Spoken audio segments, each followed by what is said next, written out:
Career success and balanced life. Subject close to my heart. Just before leaving for Memphis that year, earlier in the year in '79, I was in my doctor's office, and I was saying, David, you know, I'm finding kind of restless myself these days, and I'm getting upset about things of no consequence.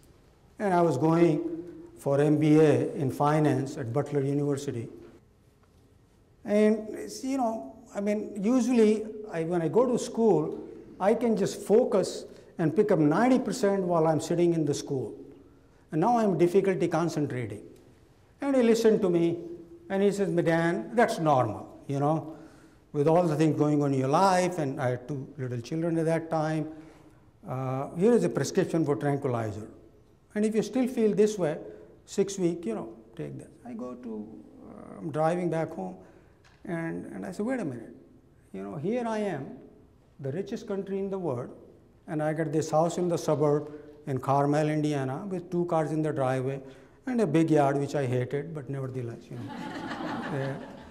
And I just don't take any chemicals. I said, I'm not going to take, I should be on top of the world. I have this wife from India and these lovely children, and I'm in management at RCA. So I started to think about it. And then David said, let me put you in the hospital just to make sure there isn't anything else going on in the system. So he did a complete physical. I stayed overnight and all the things. And then he called me back next week. He said, Madan, you know, just one thing I saw is sort of a pre-ulcer condition. So you want to stay away from spicy food. I said, David, you don't understand. I mean, asking an Indian guy to stay away from spicy food is like saying stop breathing. I mean, you know, that's not going to happen. And then I said, you know, after living here 10 years, I've learned to enjoy, you know, spicy pizza and a glass of cold beer, and some days Mexican food and a margarita. So I think, you know, we need to come up with some other solution to this situation. Well, we had this conversation, and I'm still thinking. What came out is that I was just trying to do more and more in less and less time. I was traveling to New York once a month, Rockefeller Center, staff meetings at RCA. I was on the board of International Center of Indianapolis. I was president of India Association of Indianapolis. I have 2 little kids, a 2-year-old and a 6-year-old. I'm just trying to do too much. It is catching up with me.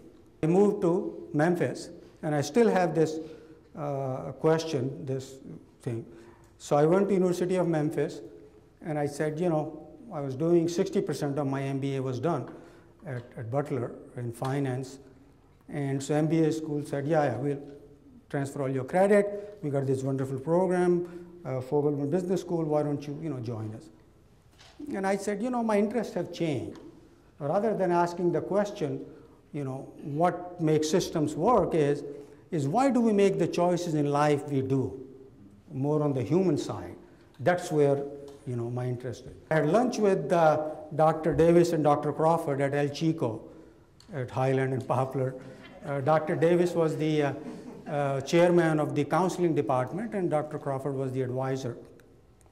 And they said, Madan, we got a perfect program for you.